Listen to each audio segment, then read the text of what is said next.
Hello doctors. അതായത് നമ്മുടെ ലൈഫിൽ രണ്ട് തരത്തിലുള്ള സ്റ്റേജുകളുണ്ട്. ഒന്ന് അക്കാഡമിക് സ്റ്റേജ്, രണ്ട് പ്രൊഫഷണൽ സ്റ്റേജ്. ഈ അക്കാഡമിക് സ്റ്റേജിലെ സന്തോഷവും എൻജോയ്മെൻ്റ് ഒന്നും നമ്മൾ പ്രൊഫഷണൽ ലൈഫിലേക്ക് എത്താറില്ല. അതിൻ്റെ കാരണം പ്രൊഫഷണൽ ലൈഫിൽ നമുക്ക് കോമ്പറ്റേറ്റീവ് ഒരു ചിന്താഗതിയാണുള്ളത്, അല്ലാതെ ഗ്രോത്ത് മൈൻഡ് സെറ്റ് അല്ല. നമുക്ക് ഒപ്പം വളരാനും പഠിക്കുവാനും കൂടെ പ്രോബ്ലം സോൾവിങ്ങിനൊന്നും നമ്മുടെ കൂടെ ആളുകളില്ല എന്നുള്ളതാണ്.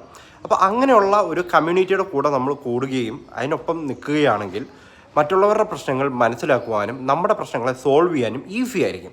ഇതാണ് കമ്മ്യൂണിറ്റി എന്ന് പറയുന്നതിൻ്റെ പ്രധാനപ്പെട്ട ആശയം. 2025 ഇനി ഏറ്റവും അത്യാവശ്യം വരുന്നതും ഇതുപോലുള്ള കമ്മ്യൂണിറ്റി ഗ്രോത്തുകളാണ്. ഇവിടെ നിന്ന് മാറി നിൽക്കുന്നത് കൊണ്ട് സംഭവിക്കുന്നത് നമുക്ക് മാത്രമായിരിക്കും, ഇൻഡിവിജ്വലി നിൽക്കുന്നവർക്ക് മാത്രമായിരിക്കും അവിടെ തോൽവിയും ലോസും സംഭവിക്കുക. ഒപ്പം നിൽക്കുന്നവർക്ക് കൂടുതൽ വളരുവാനും മനസ്സിലാക്കുവാനുള്ള സാധ്യത കിട്ടുമെന്നുള്ളതാണ്.